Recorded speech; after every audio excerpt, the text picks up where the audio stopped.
Hey, how's it going, guys? Mr. Boss for the win here, and in today's Red Dead Redemption 2 video, we're going to be investigating something mysterious underneath the floor of Manzanita Post. So if Manzanita Post sounds familiar to you, well, that's because you probably played the first Red Dead Redemption game, or you've already made your way to the epilogue of Red Dead Redemption 2. And there's something very spooky going on at this small little outpost. So before we get started, let's talk about what Manzanita Post is. So in Red Dead Redemption 2, it's slightly different than the way it was in the first Red Dead Redemption game.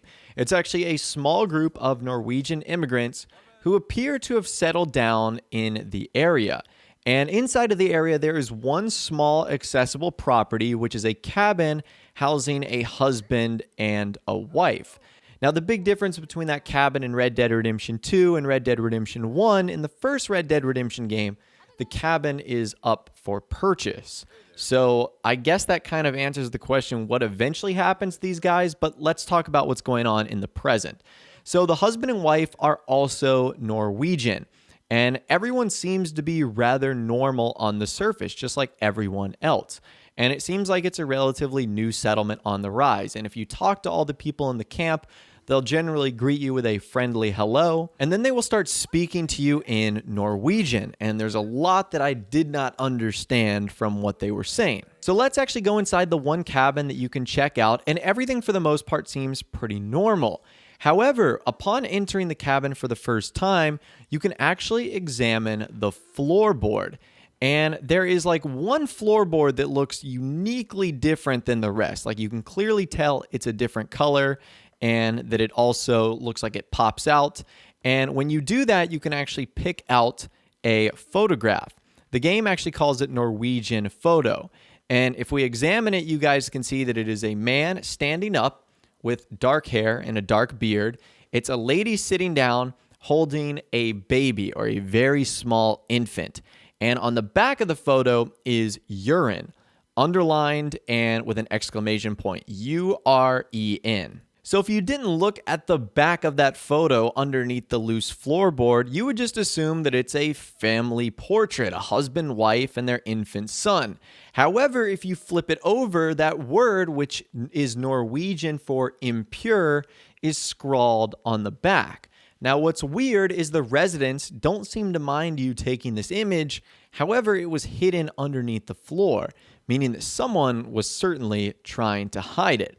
Now, that's not the only mysterious thing that's going on here. You can actually examine the chimney, and if you search that, you can find something else. It's called Norwegian journal page, and that adds another mystery to this entire saga. So we'll actually take a look at what that is in a little bit, but as soon as I started searching the chimney, this guy, who I think is the husband, started sprinting away.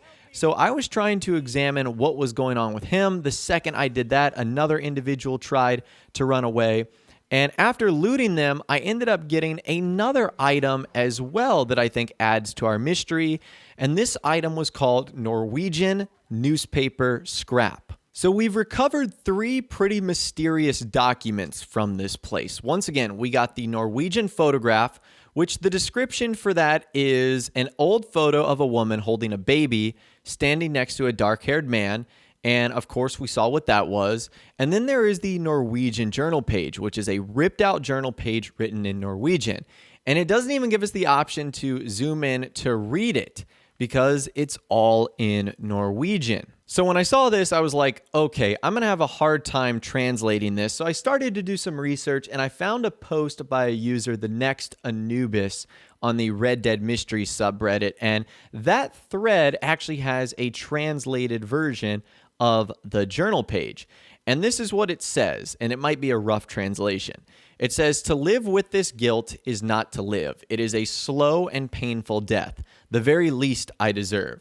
I hate to sleep because then their faces is the only thing I see, and their screams the only thing I hear. Father says it was the only alternative, but he becomes more worried every day that passes. He knows, we knows, may the Lord forgive us." So just initially reading that, it sounds like someone committed a murder, and now they feel guilty about what they've done. kind of interesting stuff. So that is the Norwegian journal page. So after that, I wanted to see if the newspaper clipping that we found as well was in any way, shape, or form connecting. The Norwegian newspaper scrap's description is a newspaper clipping in Norwegian about strange deaths. So again, interesting stuff right here. And it is in Norwegian as well, but let's translate it. So the subject line is horrible deaths in Lindgall. Hopefully I'm pronouncing that correctly. A man, a woman, and a child found beat and stabbed in their home in the forest behind Ostad yesterday morning. It is said the man originally came from Tanger in French North Africa, and the woman was in a religious community that lived on a farm near Korsham. The child was no older than 2 years old. The rest of the small community, which according to others in the local community for the most part has lived in secluded existence, is as sunk into the ground, and the police urges everyone who has information on the community's whereabouts to get in touch as soon as possible. So there's a couple of important things to note here. It sounds like we're dealing with the murder of a man, woman, and an infant child, which could be the photograph that we saw. Now, the woman was a part of a religious community who immediately disappeared following the murder.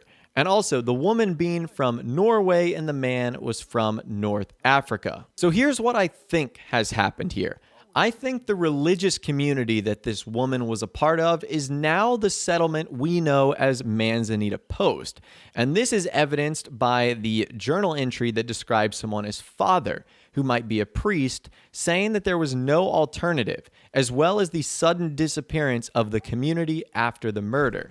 And the portrait in the cabin, the journal page, and the newspaper scrap all support this claim.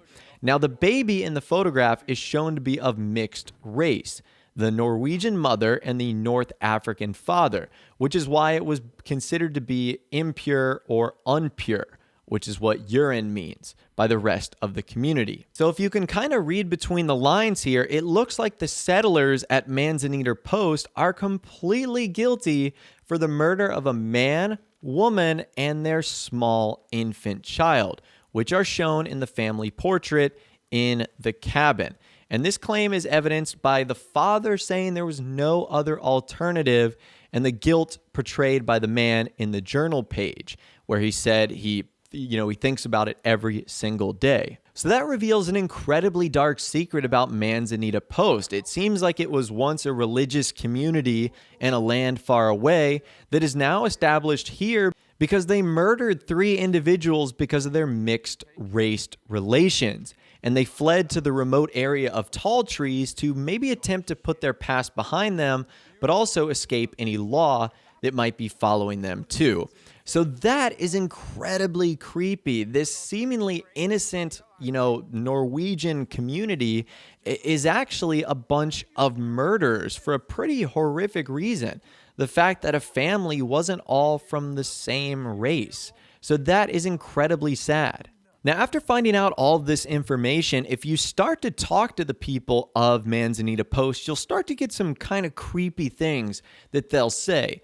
Like, for example, if you start antagonizing them, some of the people will say, "I'm not the only one with secrets," in which they might sort of threaten you. And a lot of people also complain that they're unable to sleep here, which again is something we saw in the journal post. Now, one thing that still perplexes me about Manzanita Post is the only interior that you can go inside is the small cabin. There's another bigger cabin that you actually don't have access to. And I was thinking to myself, okay, no problem. I'll just end up using the lantern glitch where you can basically get into any interior you want.